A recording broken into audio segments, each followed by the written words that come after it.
नमस्कार, M C न्यूजमध्ये आपल्या सगळ्यांचं स्वागत आहे।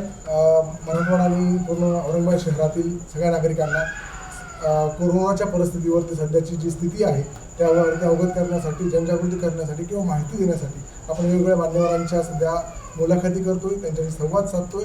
काही प्रशासकीय अधिकाऱ्यांच्या चर्चेनंतर आज मी आहेत आपल्या जिल्ह्याचे खासदार इम्तियाज जलील सर यांच्यासोबत। त्यांच्याकडनं एकूण काय परिस्थिती आहे जिल्ह्याची कोरोना संदर्भात आणि सगळ्या लोकप्रतिनिधी आणि प्रशासन संवाद सगळ्यावरती चर्चा करणार आहे। सर, खूप स्वागत आहे चर्चेत आपलं। नाही, हे खरी गोष्ट आहे की औरंगाबाद शहरामध्ये 1000पेक्षा जास्त पेशंट्स झालेले आहे।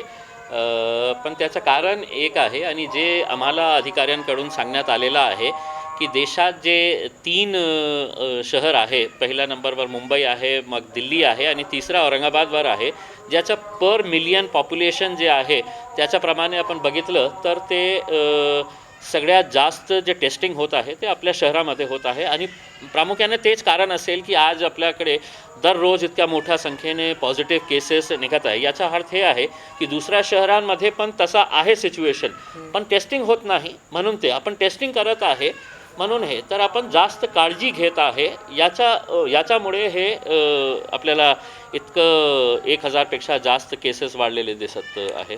आता बऱ्याच दिवसापासून आपण लोकप्रतिनिधी म्हणून फिरतायत, अगोदर आमदार होते, आता खासदार म्हणून सगळं बघतायत। एक महत्त्वाचा प्रश्न आहे की दोन दिवस मी अधिकाऱ्यांशी सगळ्यांशी बोलतो आहे की प्रशासनाची जी सगळ्या गोष्टी सुरू करायला सुरुवात केली पाहिजे होती, म्हणजे एंट्री पॉईंट करणं, शहरातल्या सगळ्या गोष्टींचे आपण लॉकडाऊन केल्यानंतर आतले लोक घरात ठेवण्यामध्ये किंवा हे सगळं करण्यामध्ये प्रशासनाला उशीर झाला का असं वाटतं का तुम्हाला? नक्की सुरुवातीला जसं प्रकारे जे करायचं होतं तसं करण्यात आलेलं नाही आणि फक्त अधिकाऱ्यांना किंवा पोलिसांना याच्यावर बोट दाखवण्यापेक्षा मी हेच म्हणेन की लोकांनाही तसा प्रकारचा प्रतिसाद सुरुवातीला दिलं नाही। लोकांना असं वाटत होते की नाही, आपल्याला काही काळजी करण्याची गरज नाही आहे। तुम्हाला माहीत असेल की जेव्हा पोलीस आणि प्रशासनाने सर्वांनी आपला प्रयत्न केला होता आणि तरीही लोक मानत नाही होतं, त्याचा कठोरपणे ते फॉलो करत नाही होते, मग अधिकाऱ्यांनी मलाही विनंती केली होती की तुम्ही स्वतः जाऊन ते करू शकेल का।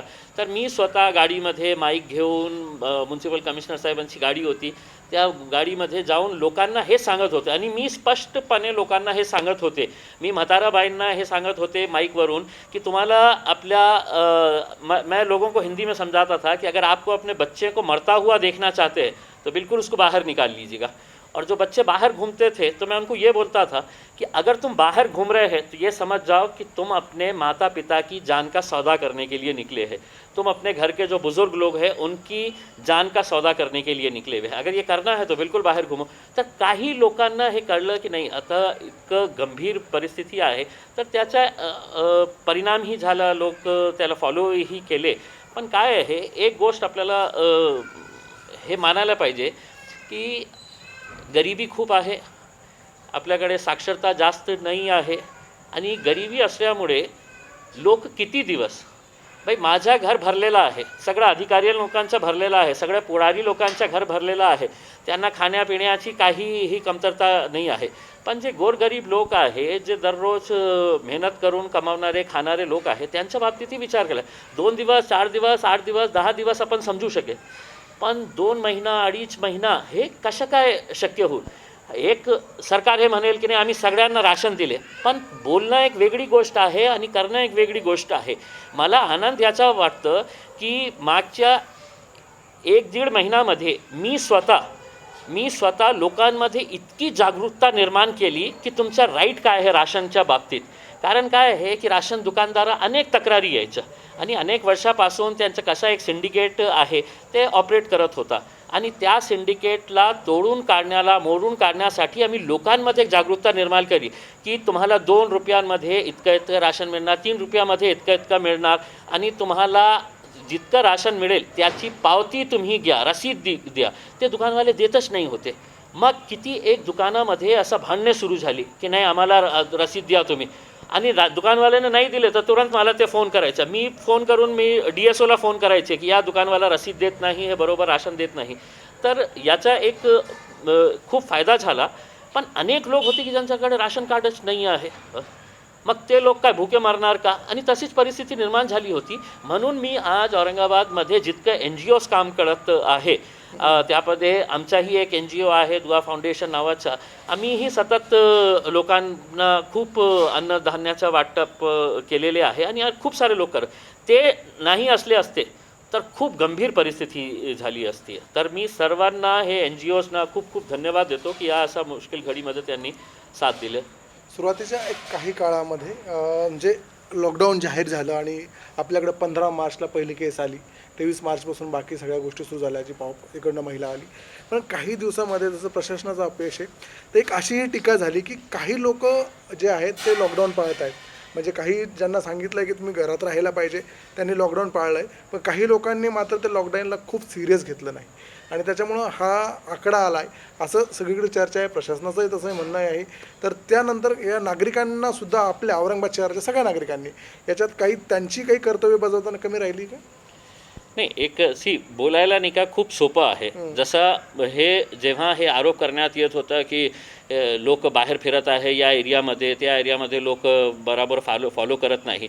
मी स्वतः अनेक एरियामध्ये फिरलो आणि तिथे गेल्यावर मला हे समजलं की हे चुकीचं असणार की आपण ह्या लोकांना म्हणणार की बाबा माझं घर जे आहे, मी माझ्या रूममध्ये एक 10 तास थांबू शकतो, तर 2 तास या लॉनमध्ये बसणार मी. लोकांच्या इतक्या खोल्या, 10 बाय 10च्या खोल्या, त्यामध्ये 8-8, 10-10 लोक राहते, जे कर्मचारी लोक आहे. असेही रूम्स मी बघितलेले आहे की लहान रूम आहे, त्यामध्ये 10-10 लोक राहायचे. आणि मी म्हटलं की तुम्ही कसं राहतं? तर ते म्हणतं की 5 लोक जे आहे ना, तर दिवस कामासाठी जातं आणि रात्री 5 लोक जाते. तर ते एका रूममध्ये ते ॲडजस्ट होते. म्हणजे राहणारे 5च लोक तिथे एक रूममध्ये ॲडजस्ट होऊ शकते. पण 10 लोक राहते. नाईट शिफ्टमध्ये 5 काम करते, डे शिफ्टमध्ये 5 काम करते. तर असा परिस्थिती, किती एक लहान रूममध्ये किती वेळ ते थांबणार? आणि त्यांनाही भाजी पाहिजे, दूध पाहिजे, त्यांनाही सब्जी पाहिजे, खायला काही पाहिजे करके. आणि सुरुवातीच्या काळात हे शक्यच नाही होतं की NGOजही तयार झाले नाही होते आणि इतकी गंभीर परिस्थिती कोणालाही माहीत नाही होतं. तर लोक बाहेर यायचं काहीतरी घेण्यासाठी, कुठेतरी मागण्यासाठी. तर त्यांचीही चूक नहीं है, मला स्वतः असं वाटतं. पण हे आहे, देखा एक चीज़ ये है कि मरना सबको है. अब लोगों को ऐसा लगा कि अगर हम कोरोना वायरस से नहीं मरेंगे तो भूखमरी से मरेंगे. और अब जो जितने भी माइग्रेंट वर्कर्स जा रहे हैं उन्हें ऐसा लग रहा है कि हम कोरोना वायरस से मरेंगे या भूखमरी से मरेंगे, या नहीं तो गाड़ी के ऊपर ट्रेन के नीचे आकर मरेंगे, या गाड़ी के नीचे या पैदल चल के हम मरने वाले हैं. तो अगर मरना ही है तो क्यों ना हम अपने घर पे जाके मरे करके. ये एक भावना जो निर्माण हो गई है ना, हा म्हणजे लोकप्रतिनिधी आणि अधिकाऱ्यांच्या संवादातला हा फरक असतो की 2 दिवस काही अधिकाऱ्यांशी बोलताना मी असं म्हणत होतो की तुम्ही क्वारंटाईन करतात, होम क्वारंटाईन जी कन्सेप्ट आहे त्यापेक्षा इन्स्टिट्यूशनल क्वारंटाईन तुम्ही केलं पाहिजे, संस्थात्मक विलगीकरण केलं पाहिजे. कारण घरं जी छोटी असतात त्या घरांमध्ये जर एक पॉझिटिव्ह आहे आणि तुम्ही बाकीच्यांना त्याच घरामध्ये जर क्वारंटाईन करतायत ते शक्य नाही आहे. तर ह्या सगळ्या मागण्यानंतर तुम्ही सगळी मिटिंग पण केली, सगळे वरिष्ठ मराठवाड्यातले अधिकारी पण दिले होते औरंगाबादचे. त्यानंतर पुढे काही सुधारणा झाल्यात का? कारण एक त्या मुलावरती पण एक व्हिडिओ आला होता की 9 दिवस तो पॉझिटिव्ह असल्यानंतर त्याला घ्यायल्यानंतर अधिकारी पथक आलं होतं. हे एक खरी गोष्ट आहे की जसं प्रकारचं कॉर्डिनेशन व्हायला पाहिजे होतं ते कॉर्डिनेशन नाही होतं. मतलब मी आज स्पष्टपणे हे सांगतो की घाटी अस्पताल काय करत होता हे सिव्हिल हॉस्पिटलला माहीत नाही, सिव्हिल हॉस्पिटल काय करत होता हे महानगरपालिकेच्या आरोग्य विभागाला माहीत नाही होता. मग जिल्हाधिकारीची वेगळी टीम, पोलीस अधिकाऱ्यांची वेगळी टीम, विभागीय आयुक्तांची वेगळी टीम. हे जे होतं ना, हे जे कॉर्डिनेशन नाही होता ते नंतर खूप त्याच्यामध्ये इम्प्रूव्हमेंट आला. आणि काय होतं की दररोज राज्य सरकारमधून बसलेले लोक असू द्या किंवा केंद्र सरकार, दररोज एक नवीन परिपत्रक यायचं. तर इतकं कन्फ्युजन होऊ राहिलं की मतलब काय करायचं आणि काय नाही करायचं. एक खरी गोष्ट आहे की जेथे आपण क्वारंटाईन सेंटर्स उभे केले होते, एक उदाहरण देतो देवा की मी स्वतः गेलो होतो की खिलारकमध्ये जे क्वारंटाईन सेंटर, खूप मोठं क्वारंटाईन सेंटर उभं केलं होतं. ते मी तिथे गेल्यावर मला हे समजलं की मी हे फक्त पेशंटसाठी आलो नाही, मी पहिले डॉक्टरांची आणि तिथे मेडिकल स्टाफची अवस्था कशी आहे. कारण ते चांगले असेल तर त्यांचे पेशंट चांगले होणार, ते चांगले नाही, ते चिडचिड करणार असेल, ते रागवणार असेल तर पेशंट्सला काहीही हे प्रॉब्लेम्स त्यांचे दूर होणार नाही. तर मी डॉक्टरांना विचारलं आणि मला असं सांगण्यात आलं की एक डॉक्टर आणि इतकं मोठा मतलब 200 पेशंट्सला ते हँडल करत आहे. क्लास 4चे एम्प्लॉईज आहेच नाही. मी म्हटलं कुठे आहे, तर त्यांनी म्हटलं की नाही साहेब, क्लास 4चे एम्प्लॉईज जे आहेत त्यांनी स्पष्टपणे सांगितलेले आहे, आम्ही पॉझिटिव्ह वॉर्ड्समध्ये जाणार नाही किंवा जे सस्पेक्टेड पेशंट्स आहेत त्यांच्या जवळ जाणार नाही. तर अशी परिस्थिती होती. मी दोष नाही देतो, कारण काय आहे की त्यांचाही परिवार आहे, त्यांनाही हे पण या काळात आपल्याकडे कोट्यवधी रुपये आलेले आहे. 10 कोटी DPTC कडनं पण आले. कोट्यवधी रुपये आलेले आहे. केंद्र सरकार असू द्या, राज्य सरकार असू द्या, सगळं पैसे आपल्याकडे येऊनही सुद्धा आपण का त्यांना PPE किट्स प्रोव्हाइड केलं नाही. डॉक्टरांची हेच तक्रार होती. मग त्यावेळी मी सगळ्यांना बोलवलं. ते नीता पाडलकर मॅडम आहे, त्यांना बोलवलं, त्यांना विचारून केले की मतलब इथे आपण स्ट्रेंथन करा इथे टीम. आणि त्याच्यानंतर तिकडे सगळे पॉझिटिव्ह पेशंट्स होते त्यावेळी. ते पॉझिटिव्ह पेशंट्सला माझ्याशी बोलायचं होतं.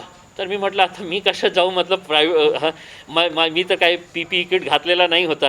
तर त्यांचा आग्रह होता की नाही आम्हाला खासदार साहेबांशी बोलायचे आहे. मी तिथे गेला आणि एक खूप डिस्टन्सनी आम्ही त्यांच्याशी बोललो. आम्ही म्हटलं काय झालं प्रॉब्लेम तुमचं, तर बोले साफसफाई करायला कोणी येत नाही. आम्ही सगळ्यांचं तक्रार हेच होतं की आमचं रूम येऊन बघा तुम्ही कसं काय प्रॉब्लेम्स आहे करके. मी म्हटलं नाही येणार, कोणीही तुमचा रूम साफसफाई करायला येणार नाही. 14 दिवससाठी हे रूम जे आहे हे तुमचं घर आहे. तुम्हाला तुमच्या घराची काळजी स्वतःला घ्यायची आहे. स्वयंपाक तुम्ही सगळं जे करणार आहे साफसफाई तुम्हाला करावं लागेल. कारण तुमची घाण का आपण एक महानगरपालिकेच्या क्लास 4 एम्प्लॉईला हे सांगू की त्यालाही आपण रिस्कमध्ये टाकू. आपण जितकं शक्य होईल तुम्ही करा करके. मग काही बाई यांनी मला सांगितलं की साहेब आम्हाला जे जेवण मिळत आहे ते पतली दाल येत आहे आणि खायला बरोबर नाही आहे करके.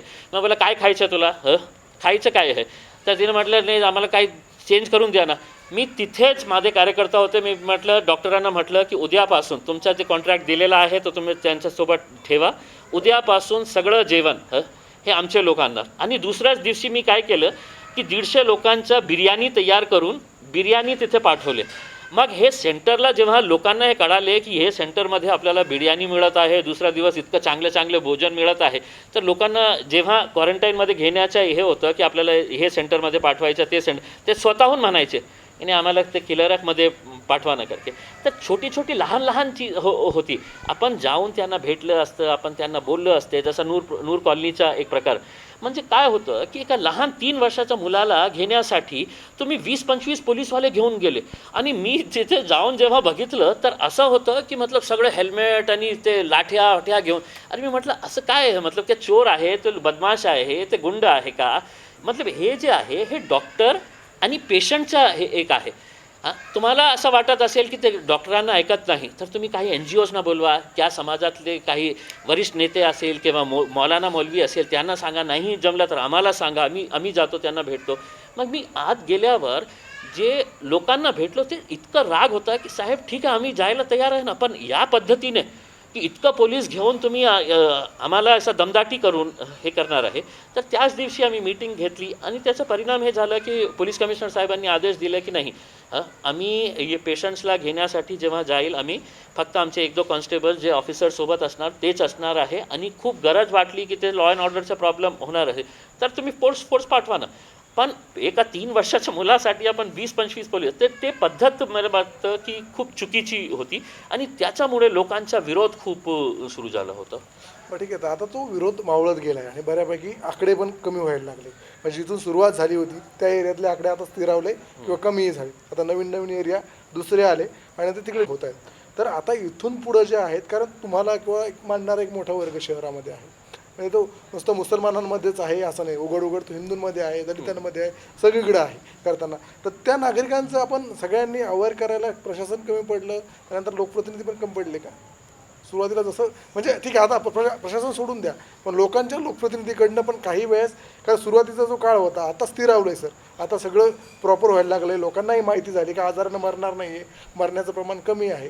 तर तो तसं कसं होतं. नाही हा प्रश्न मी आता तुम्ही प्रश्न विचारले म्हणून याचं उत्तर देतो की जेव्हा एक मीटिंग झाली ते आपले आरोग्य मंत्री आले होते राजेश टोपे साहेब. त्या मीटिंगमध्ये सगळे लोकप्रतिनिधी होते आणि एक खूप वरिष्ठ लोकप्रतिनिधी जे औरंगाबादचे आहे त्यांनी काय म्हटलं की नाही साहेब कोणीही रस्त्यावर दिसले तर त्यांना धरा आणि 4 दिवसासाठी कमीत कमी त्यांना जेलमध्ये पाठवा.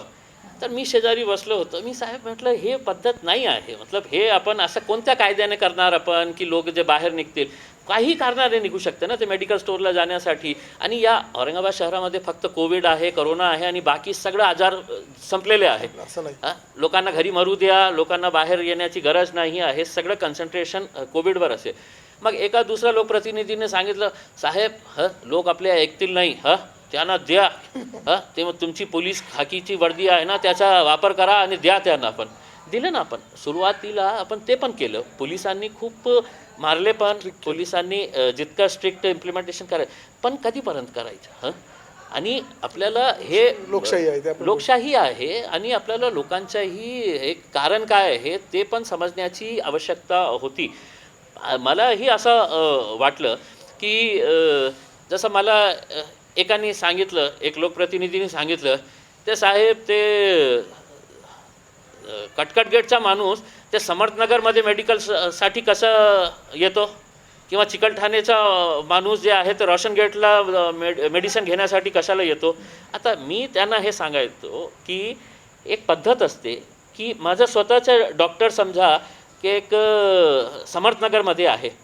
जे मेडिसिन्स असते बहुतेक असं असतं की जे डॉक्टरच्या शेजारी जे मेडिकल स्टोअर असतं त्या टाईपची मेडिकल जे असते ना, ते मेडिसिन्स जे असते ना त्याच मेडिकल स्टोअरवर उपलब्ध असते.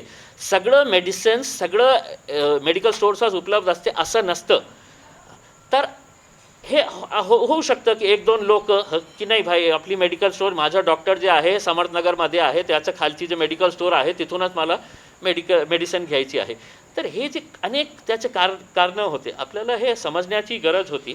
पण जे काही झालं, मला असं वाटतं की आपण जितकं करायचं होतं तर केले. लोकांनीही आपल्याला साथ दिलेली आहे. आम्ही सर्वांचा धन्यवाद देतो की असा काळाचा. पण एक गोष्ट नक्की की मी आपल्याला सांगू इच्छितो की जेव्हापासून मी आमदार झालं तेव्हापासून मी हे मागणी सतत करत राहिलेलं आहे की आपल्याला सगळ्यात जास्त पैसा कुठे खर्च करायचा असेल ते मेडिकल फॅसिलिटीजवर, हॉस्पिटल्सवर आणि एज्युकेशनवर. आणि मी त्याचा विरोधही केला. मी एक पब्लिक इंटरेस्ट लिटिगेशनही दाखली होती की औरंगाबादमध्ये आम्हाला पुतळे नाही पाहिजे, आम्हाला स्मारक नाही पाहिजे आहे, ते सगळे पैसे जे आहे ते हॉस्पिटलवर खर्च करा. आणि आता हे गोष्ट सगळ्या देशामध्ये कळलेली आहे. आपण कोविडच्या निमित्तानं आरोग्य यंत्रणा या देशामध्ये खूप महान पुरुष आले गेले, पण आपण त्यांच्या नावाने फक्त मोठे मोठे पुतळे उभारून हे करणार असेल, कोट्यवधी रुपये खर्च करणार असेल तर त्या माणसाचा आपण अपमान करत आहे. की इतकं मोठा माणूस होता तो आणि त्याच्यावर आपण 5-5, 10-10 हजार कोटींचे पुतळे तयार करणार असेल, त्यांच्या नावाने आपण चांगला हॉस्पिटल उभे करावा, त्यांच्या नावाने चांगला स्कूल उभे करावा. मी आजही ही मागणी करत आहे. मी विधानसभेमध्ये केली होती, लोकसभेमध्ये केली आणि आजही लोकांना सांगू इच्छितो की यामध्ये राजनीती नाही आहे. पण मी बोललो तर बाबा हे बघा ते कसं राजनीती करतं ते भाई मरणार सगळ्या लोकांना आहे ना. मी पण जाणार आहे, तुम्ही पण जाणार आहे, सगळ्या लोकांना मरायचे आहे. पण हे थांबणार नाही. आता हे वेळ आलेली आहे की आपण आपलं सगळं सिस्टम एक्सपोज झालेलं आहे की आपण हे जे गप्पा मारत होते ना की आपण किती डेव्हलप्ड कंट्री आहे, आपण कुठे आपण चायनाला आपण मागे टाकू, चायनाला मागे टाकू आणि आपण US हे पुढे जाऊ, हे सगळे गप्पे जे मारत होते ना आपण, हे सगळं संपलेलं आहे. लोकांना कळालेलं आहे की आपल्याला या देश चालवायचा असेल तर आपल्या देशाची अर्थव्यवस्था जी आहे ते दारू पिणाऱ्या लोकांवर आधारित आहे. म्हणून तर आज यावेळी की जिथे सगळं बंद होतं तर सरकारने म्हटलं की आपण नाही दारू उघडे करा कारण रेव्हेन्यू येणार आहे. म्हणजे एक विचित्र हे आहे. ते सगळीकडे दारू आता सुरू झाली आणि प्रशासनामध्ये खूप व्हॉट्सअपवरती पण येतं की जे दारू पितात ते देशभक्त आहे, ते चालवत आहे आपली कंट्री सगळ्या. तुम्ही विरोध केला होता, त्यानंतर आपण कदाचित महाराष्ट्रात फक्त औरंगाबाद सोडून बाकी सगळीकडे दारू लिकर सुरू झाली असेल, तर तो विरोध तुमचा कायम आहे का लिकर? 100%. आणि मी औरंगाबादचे जिल्हाधिकारी उदय चौधरी साहेबांचाही धन्यवाद देतो की जेव्हा हे संध्याकाळी 7 वाजता जेव्हा टी व्हीवर फ्लॅश येऊ राहिला की आपण आपण दारूची दुकानं उघडू करू शकता आणि उद्यापासून दारूचे दुकान उघडी असतात, ते तुरंत सर्क्युलर औरंगाबादमध्येही निघाला होता. औरंगाबादमध्येही ते सर्क्युलर निघाला होता. जेव्हा मी ते बातमी बघितलं, मी तुरंत जिल्हाधिकाऱ्यांना सांगितलं की म्हटलं साहेब मग कशाला आपण मग हे सोशल डिस्टन्सिंगचं गप्पा मारत आहे आणि हे मेंटेन करा, हे लॉकडाऊन करा, सगळं उघडू द्या ना आपण. आपण दारूची दुकानं उघडणार असेल, मी म्हटलं साहेब की नाही, या काळात तुम्ही महाराष्ट्रामध्ये उघडा, आम्ही औरंगाबादमध्ये उघडू देणार नाही. आणि त्याच्यासाठी तुम्हाला पटेल नाही पटेल, पण आम्ही रस्त्यावर येऊ, पण आम्ही दारूचे दुकान नाही उघडू देणार म्हणजे नाही उघडू देणार. आणि त्यांनी हे मानलं की नाही साहेब आम्ही नाही उघडू देणार. रात्री 10 वाजता पुन्हा एक परिपत्रक काढण्यात आला आणि त्यांनी एक आदेश दिले की औरंगाबादमध्ये कुठल्याही प्रकारची दारूची दुकान उघडी नसणार आहे. मग आणि लोकांनीही त्याला खूप चांगला प्रतिसाद दिले.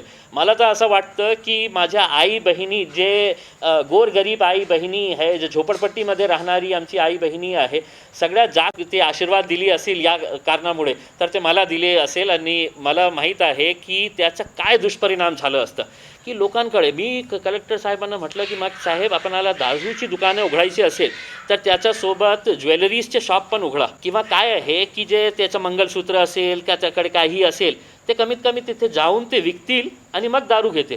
आणि आम्हाला असं जेव्हा आम्ही दुसऱ्या दिवशी सगळ्या राज्यामध्ये आणि देशामध्ये बघितलं की काय सोशल डिस्टन्सिंग, एकमेकांच्या अंगावर उभे राहून लोकांना खायला पियायला नाही, मग आम्हाला हे विचार आलं की 1-1.5 महिन्यापासून मी हे लोकांसाठी मरत होतो की नाही त्यांना आपण फूड किट्स प्रोव्हाइड करू. हे NGOज इतकं जे काम करत होते, हे तर आपले दारूसाठी इतकं मोठी लाईन लागलेली आहे.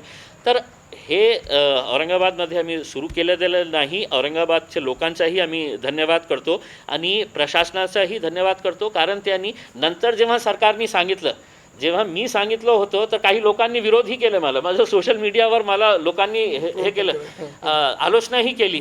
कशाला तुम्ही विरोध करता, तुम्हाला काही कामधंदे नाही आहे का, लोकांना पिऊ दे ना, मग अर्थव्यवस्था कशी सुधारेल, पैसे कुठून आणणार, तुम्ही आणणार का पैसे, अशा प्रकारचेही लोक मला प्रश्न विचारायचे. 2 दिवसानंतर सरकारलाही तेच विषय समजू राहिला जे मला 2 दिवस अगोदर समजला होता. आणि त्यांनी आदेश काढला की नाही आता आम्ही ही दारूची विक्री बंद करणार आहे. कारण की मुंबईमध्ये दुसऱ्याच दिवशी त्यांनी बंद केली. आणि नंतर एक नवीन परिपत्र काढलं की ऑनलाईन. तर मला एक आनंद हे वाटतं की औरंगाबादमध्ये ती ऑनलाईन ही ची परवानगी नाही मिळालेली आहे. ते ब्लॅकमध्ये कोणी विकत आहे. मलाही कळालेलं आहे की सिंधी कॉलनीमध्ये एक मोठा व्यापारी आहे, कालच मला बातमी मिळालेली आहे. त्याचं स्टिंग ऑपरेशन मी करण्यासाठी केलेलं आहे. त्यांनी बंद केलं तर चांगलं, नाही तर स्टिंग ऑपरेशन केलं तर त्यांना प्रशासनाला सांगू की त्यांचं लायसन्स आपण कॅन्सल करू करके. या सगळ्या आता एक शेवटचे 4 प्रश्न घेणार आहेत. म्हणजे एक छोटा ब्रेक नंतर 2 ईद आणि त्यानिमित्त 2 प्रश्न घेणार आहे. पण त्याच्या ब्रेकवर जाण्याच्या अगोदर एक राजकारणाचा प्रश्न आहे. म्हणजे सगळे तुम्ही आता राजकारणामध्ये आमदार, आता खासदार म्हणून काम करतात.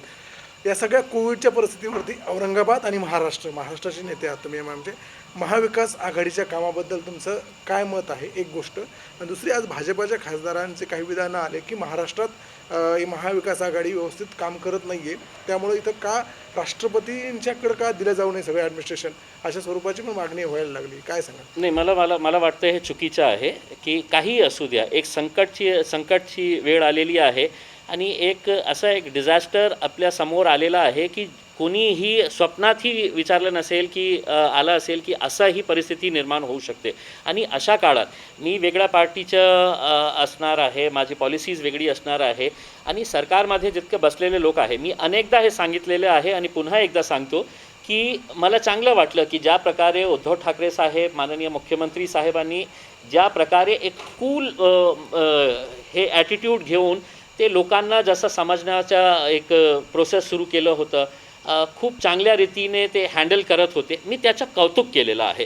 आणि आता भाजपवाले हे म्हणत असेल की नाही हे बरोबर नाही आहे, तर हे वेळ नाही आहे आपल्यासाठी, राजकारण करण्याची वेळ नाही आहे.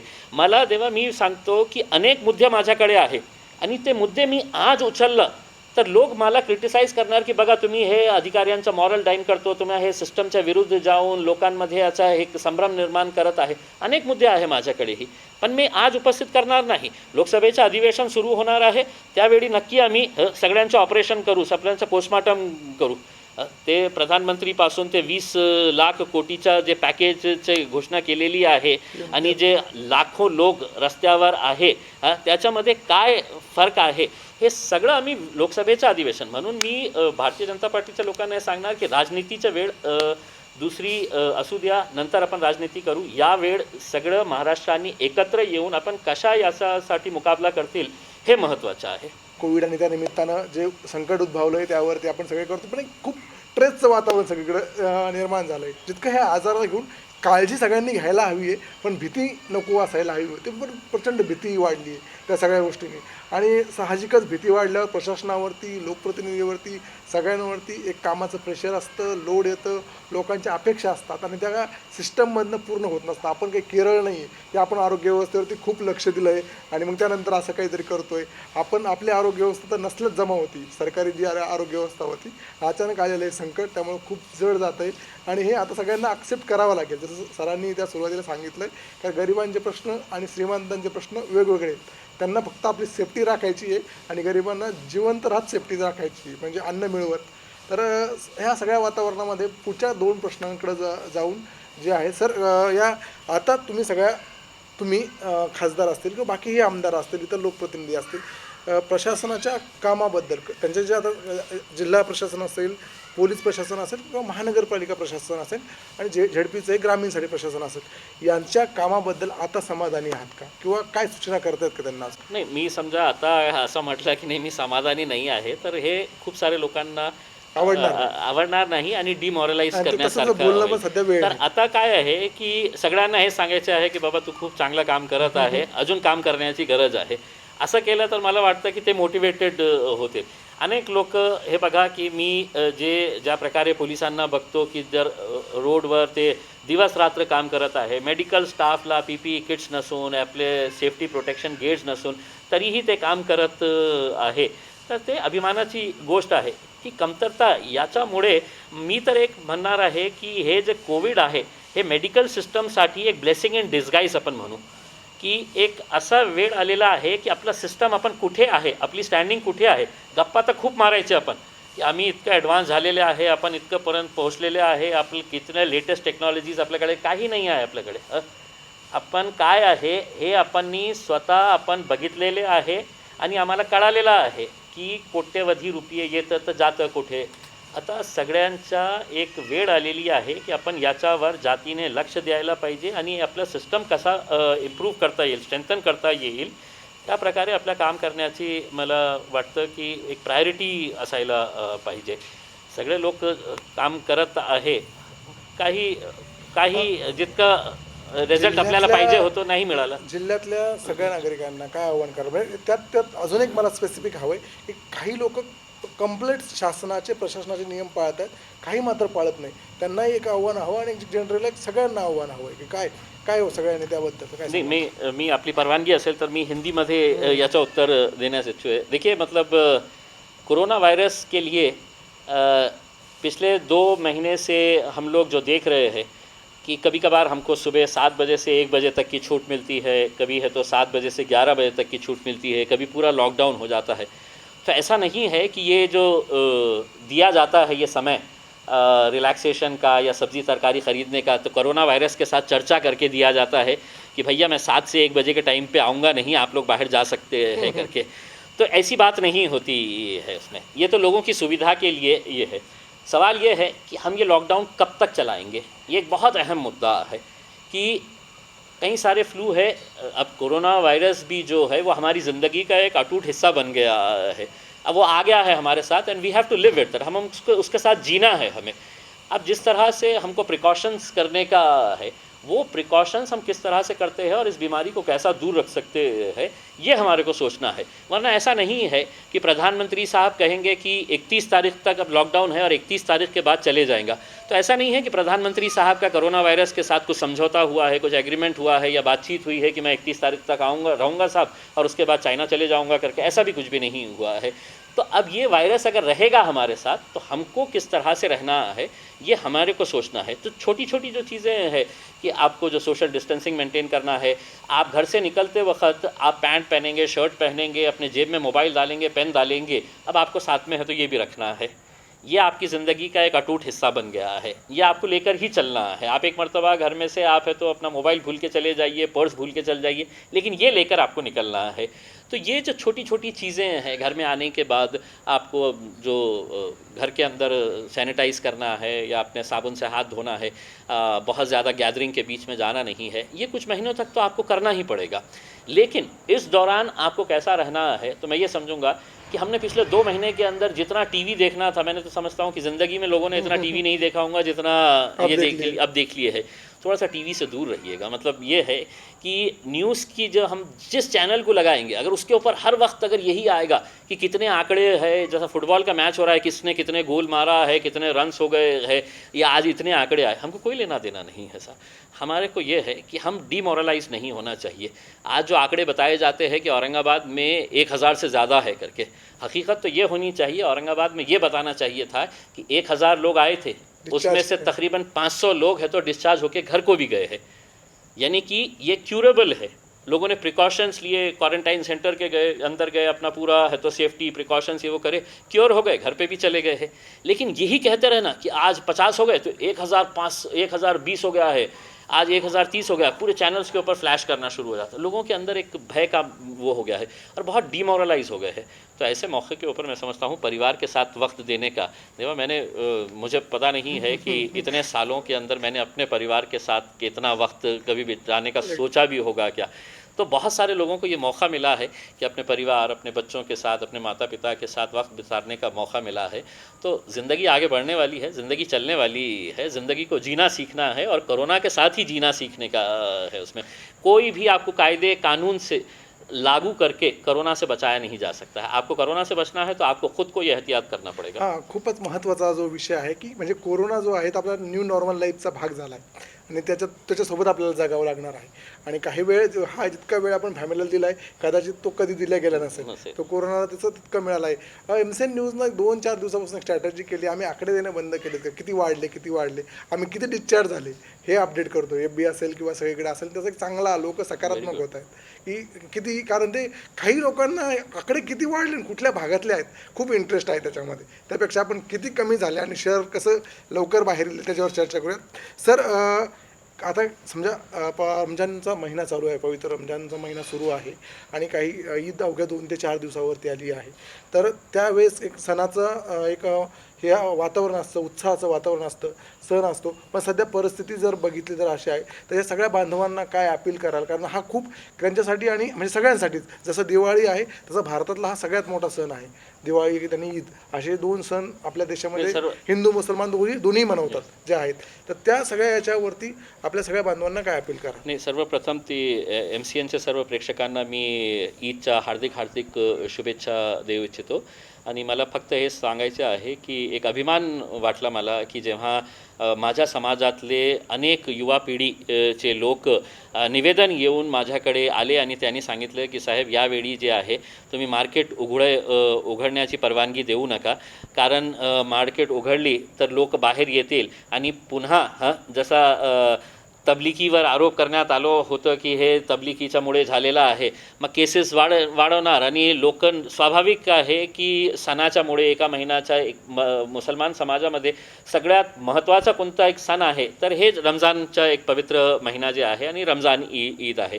तर दुकान उघडली म्हणजे लोक स्वाभाविक आहे बाहेर निघणारच. आणि मग ते एक जे मीडियाचे एक सेक्शन आहे त्यांना हेच सांगायचे आहे, देखो अब ये मुसलमानों की वजह से है तो और कितना कोरोना फैल रहा है करके. तर मला चांगलं वाटलं की अनेक लोकांनी याच्यामध्ये पुढाकार घेऊन हे सांगितलेले आहे की साहेब, आम्ही यावेळी ईद ज्या रीतीने आम्ही साजरी करायचं तसा प्रकारे आम्ही साजरी करणार नाही. आणि ईदचा उद्देशच एक हे आहे की आपण 1 महिन्यासाठी आपण हे रोजे रखतो, आपण उपवास ठेवतो आणि ईदच्या निमित्ताने आपण ते एक उल्हासाने ते साजरी करतो.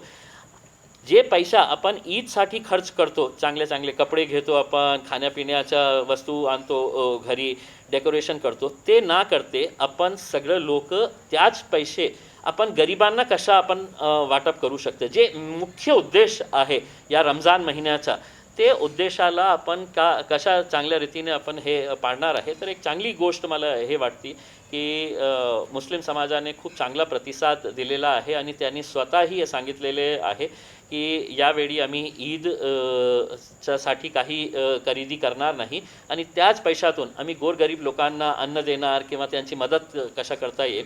तर एक खूप चांगलं मला हे वाटतं. आपल्या सर्वांना हे सांगायचं आहे की यावेळी ईद असू द्या किंवा रमजान महिना असू द्या, आमच्या जीवनामध्ये किंवा कोणाच्या जीवनामध्ये अशी वेळ आली नसेल की नमाजसाठी किंवा तरावीसाठी आपण मशिदीमध्ये जाऊ शकले नाही, किंवा आमचे हिंदू बांधव जे आहे ते मंदिरापासून किती दूर राहिलेले आहे, सगळे लॉक करण्यात आलेलं होते.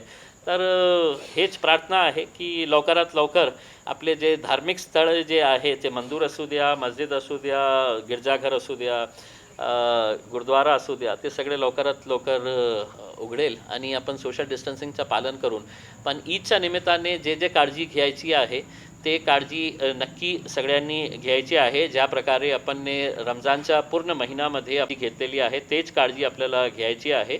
आणि ईदच्या दिवशीही आपल्याला, कारण आपल्याकडे आता हे 8-10 दिवस जे आहे खूप महत्त्वाचे आहे आणि त्याच्यानंतर आपल्याला एक खूप मोठा निर्णय घ्यायचा आहे की आपण हे लॉकडाऊन पुन्हा असंच प्रकारे कंटिन्यू करायचं आहे की त्यामध्ये शिथिलता आणायची आहे. तर या 8-10 दिवसामध्ये कशा काय त्याचं डेव्हलपमेंट होतो त्याच्यावर हे सगळं निर्भर असणार आहे.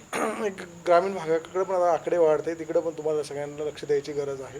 त्या दृष्टीनं पण आपण सगळ्यांनी काम केलं पाहिजे लोकप्रतिनिधींनी, कारण शहरापुरतं होतं, आता ग्रामीण काही आकडे निघायला लागले आणि तितकी व्यवस्था ग्रामीण भागामध्ये नाही आहे. तर तो एक महत्त्वाचा विषय असेल तर ती काही सुरू केले प्रशासनाशी नाही, बोलून. मी आजच वैजापूरचा आणि गंगापूरचा दौरा करून आलं आणि मला एक सांगायचे आहे की आता प्राथमिकता जे आहे की मी माझ्या फंडातून जेव्हा 1 कोटी रुपये जिल्हाधिकाऱ्यांना दिले तर त्या 1 कोटीमध्ये मी सांगितलं की साहेब 50 लाख रुपये तुम्ही घाटीसाठी द्या आणि 50 लाख रुपये एक तालुकाला द्या. तर ते तालुक्यामध्ये काय काय पाहिजे त्यांना त्याचा रिव्ह्यू करण्यासाठी. आणि आता असं नाही आहे की आपल्याला फक्त फुल कॉन्सन्ट्रेशन जे आहे ते आपल्याला सिर्फ करोनाच्या बाबतीत करायचे आहे. आता शेतकऱ्यांचा खूप गंभीर प्रश्न आहे, त्यांचा पाणीचा प्रश्न असू द्या, DPचा प्रश्न असू द्या, त्यांच्या फार्मर्स लोनच्या जे प्रमुख मागण्या आहे, खताचा आहे, त्यांना बीज टाईमवर मिळणार का नाही मिळणार, हे सगळं रिव्ह्यू करण्यासाठी मी आजच गेलो होतो आणि त्या रिव्ह्यू मीटिंगमध्ये अनेक मुद्दे उपस्थित केले, त्याचा सुझावही आम्ही दिलेले आहे आणि ते कसं काय पूर्ण करता येईल आम्ही लवकरात लवकर त्याच्याशी प्रयत्न करणार आहे. मग मला फक्त हे सांगायचे आहे की आता हे वेळ आलेली आहे की जितके आपले तालुक्याचे सेंटर्स जे आहे ते तालुक्याच्या हॉस्पिटल्स जे असतील ते सिव्हिल हॉस्पिटल्स गंगापूर असू द्या, वैजापूर असू द्या किंवा कन्नड असू द्या, त्याला आपण इतकं सक्षम करूया की कोणताही पेशंटला त्यांना औरंगाबादला पाठवण्याची गरज नसावी. कारण काय आहे की हे घाटीवर इतकं ताण येऊ राहिलेलं आहे की सगळं छोटे मोठे जे आहे तर सगळं इथंच रेफर करण्यात येत आहे. तर आपण या संधीला फायदा घेऊन आपण ते सगळं सेंटर्स फुली इक्विप्ड करून मॅनपॉवरसोबत आपण ते एक फुल फ्लेज्ड हॉस्पिटल कशा करता येईल याच्यासाठी मी गेलो होतो. ग्रामीण एरियामध्ये मला तर असं वाटलं की शहरापेक्षा लोकांमध्ये जागरूकता जास्त आहे. ज्या प्रकारे ग्रामीणमध्ये आपले केसेस झाले नाही याचा एक चांगला एक आहे की लोकांना हे माहीत होतं की हे किती भयानक आहे ते आणि त्याने जास्त चांगल्या रीतीने ते सगळं नियम पाळले आहे. पण ग्रामीणचेही अनेक मुद्दे आहे आणि शेतकऱ्यांचा मुद्दा खूप महत्त्वाचा याच्यासाठी आहे की या काळात आपल्याला आपल्या मागे एक भक्कमपणे कोणी उभा राहिला जेवण देण्यासाठी तर ते शेतकरीचं अन्न होता, ज्याच्यामुळे आपण हे सगळं क्रायसिस पिरियड जे आहे ते सगळं फेस केलेलं आहे. ते नसलं असतं तर आपली अवस्था काय झाली असती की आपल्याकडे अन्नच नाही असतं. तर आपल्याला माहीत नाही आहे की पुढे कसलं काय सिच्युएशन डेव्हलप होतील. तर शेतकऱ्यांनाही आपल्याला खूप ताकद देण्याची गरज आहे मला असं वाटतं. तहसील साहेबांचा खासदार झाल्यानंतर जेव्हा पहिला इंटरव्ह्यू एमसींना केला होता की त्यात आम्ही सगळ्यात अगोदर ती म्हटलं होतं की शहरात त्यांची पत्रकारिता खूप मोठी होती, कोणी आमदार राहिले होते, शहराचा त्यांचा विभाग होता. खासदार झाल्यावर जिल्हा आणि खूप मोठा ग्रामीण परिसर असतो, जेवढी लोकसंख्या 12 लाख एकरची आहे त्यापेक्षा डबल लोकसंख्या ग्रामीणची असते. आणि त्यानंतर ते शेतीचे प्रश्न आता त्यावरती खूप छान बोलायला लागले की शेती किती महत्त्वाची आहे आणि त्या मान्सूनच्या दृष्टीने तयारी त्यांनी ते आढावाही सुरू केला आहे. माझ्यामध्ये की अर्ध्या तासामध्ये जितके गंभीर प्रश्न होते किंवा जे झालं ते कव्हर झाले असतील. आणि ही कोविडची स्थिती असेल, कोविड-19 किंवा कोरोना खूप चर्चा करण्यासारखं आहे. पण दर्शकांनी यातनं हेच घ्यायचं आहे की आपण ह्या इंटरव्ह्यूमध्ये खूप ट्विस्ट आणू शकतो राजकारणाचे, म्हणजे एम विरुद्ध बाकीचे त्यांचे पक्ष असेल किंवा भाजपाची भूमिका असेल, या सगळ्यावरती आपण एक असा एक धमाकेदार एकदम जोरदार इंटरव्ह्यू करू शकतो बाकीच्यांसारखं. पण तसं करायचं नाही आहे. जो मेसेज आम्हाला द्यायचा होता नागरिकांना, एमसीएनचा जो प्रयत्न होता की सगळ्यांमध्ये जागृती राहिली पाहिजे आणि काही दिवस नागरिकांनी आपण स्वतःहून त्या गोष्टींचं पालन केलं पाहिजे. त्यासाठी या सगळ्या संवादाचं आयोजन केलं होतं आणि सर तुम्ही खूप मोकळ्या पद्धतीनं आणि खूप मनमोकळ्या पद्धतीनं चर्चा केली, सगळ्या प्रश्नांची उत्तरं दिली आणि निश्चितच तुमची मीडियाची आपली सगळ्यांची जबाबदारी वाढली आहे की या सगळ्या सिच्युएशनमधनं आपल्याला सकारात्मक पद्धतीनं बाहेर यायचं आहे. आपण खूप वेळ दिला आणि या सगळ्यासाठी मी खूप खूप आभार आणि ईदसाठी सगळ्यांना खूप खूप शुभेच्छा.